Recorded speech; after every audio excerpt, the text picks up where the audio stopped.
तो कैसे हैं आप लोग। मैं एक्सरसाइज 8.1 का क्वेश्चन नंबर 10 लेके हाजिर हूँ, जिस पे मैं बताने वाला हूँ इसका सॉल्यूशन। मैं क्वेश्चन लिख रखा हूँ एक तरह से। In triangle P Q R दिया, राइट एट एंगल पी।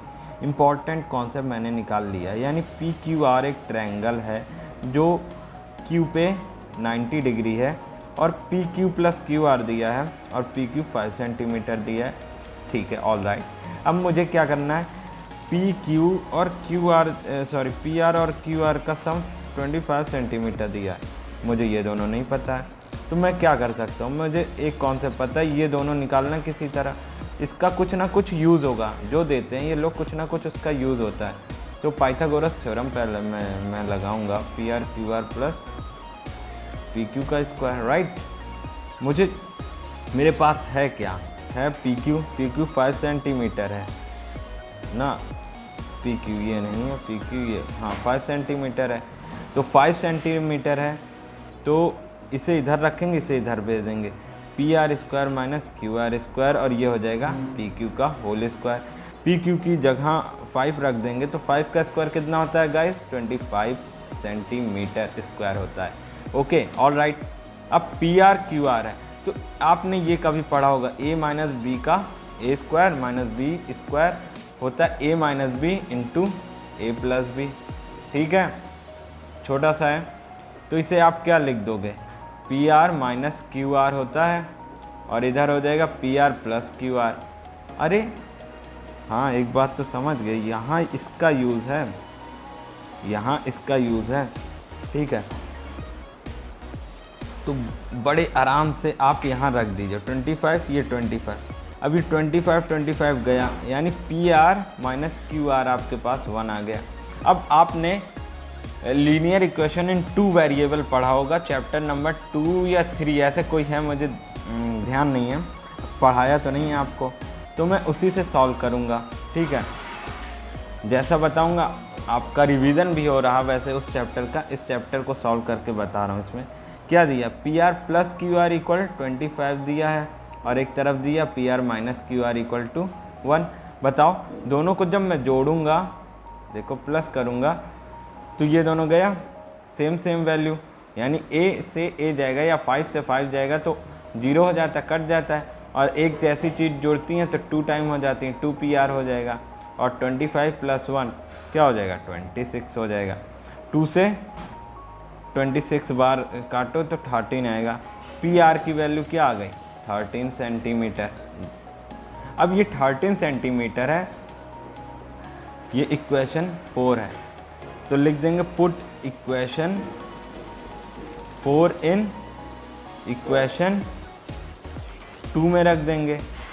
तो P R minus Q R equal to 1 है, पी आर कितना है आपका 13 है, minus Q R equal to 1 है, तो ये हो क्या आ जाएगा, क्यू आर उधर चले जाएगा और 1 इधर आ जाएगा, इधर प्लस है तो इधर आएगा, साइन चेंज हो जाता है, आप जानते ही हैं।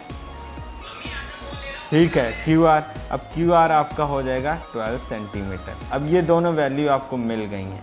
ठीक है, इससे आपका बहुत हेल्प हो जाएगी। ठीक है दोस्तों, तो मैं ट्रायंगल फिर बना लेता हूँ। ये आपका ट्रायंगल है, ये Q है, ये P है, ये R है, ये 5 सेंटीमीटर दिया, QR कितना है 12 है, यहाँ 12 हो जाएगा, और PR हाइपरटेनियस है, वो दोनों एक्यूट एंगल के लिए है, तो इन दोनों के लिए हाइपरटेनियस तो सेम होता है, वो कभी चेंज नहीं होता। कितना है आपका 13 है। ठीक है, अब आपको क्या फाइंड करना है, साइन P फाइंड करना है। साइन P यानी इस एक्यूट एंगल के लिए बता रहे हैं, तो ये परपेंडिकुलर हुआ और ये हाइपरटेनियस हुआ, परपेंडिकुलर अपॉन हाइपरटेनियस, यानी कि क्यू आर अपॉन क्या हुआ, पी आर हुआ, यानी कि 12 अपॉन 13 हुआ, ये रेशियो आ गया। अब वैसे ही हम क्या निकालेंगे, कॉस पी का निकालेंगे। कॉस पी होता है बेस अपॉन हाइपरटेनियस होता है। बेस क्या है, जब ये साइन पी के लिए परपेंडिकुलर है तो ये बेस हुआ, यानी P Q upon P R, जो हो जाएगा आपका क्या हो जाएगा 5 अपॉन 13 सेंटीमीटर नहीं होगा, ये रेशियो है एक। ठीक है, ये साइन पी था, ये कॉस पी था। अब बचा क्या, टेन पी निकाल लेते हैं।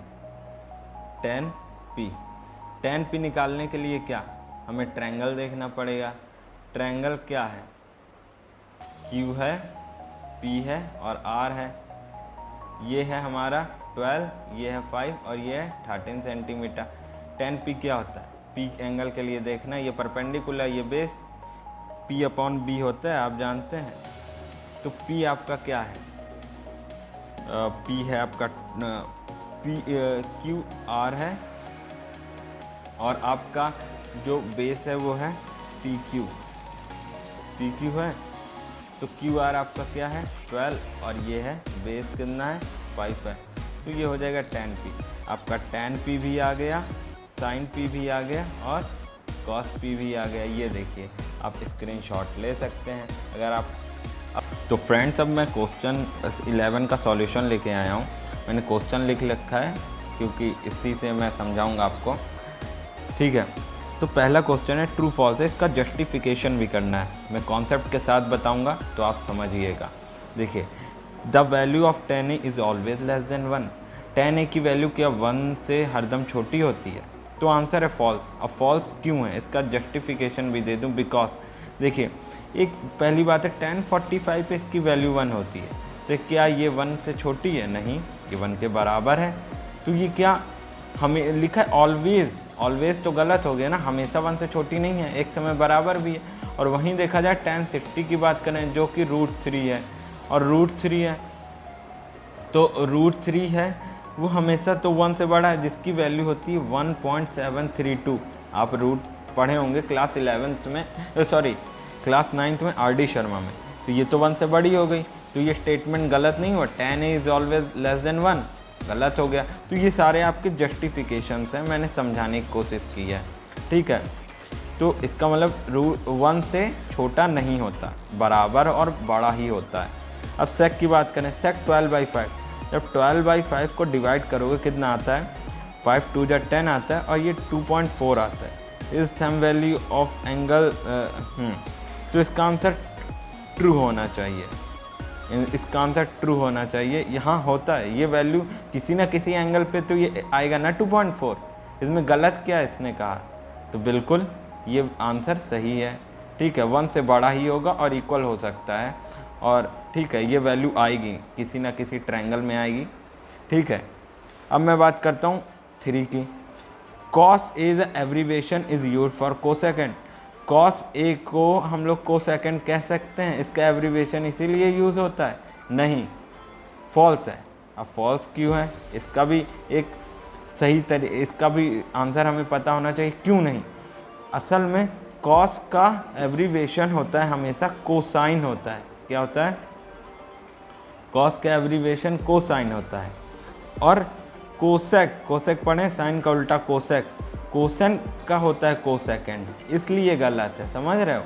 इसका एब्रीवेशन ये होता है कोसेकेंड, तो कॉसेक का होता है, इसलिए ये गलत है, ठीक है। आई होप आप लोग समझ कर रहे होंगे और इन्जॉय कर रहे होंगे वीडियो को।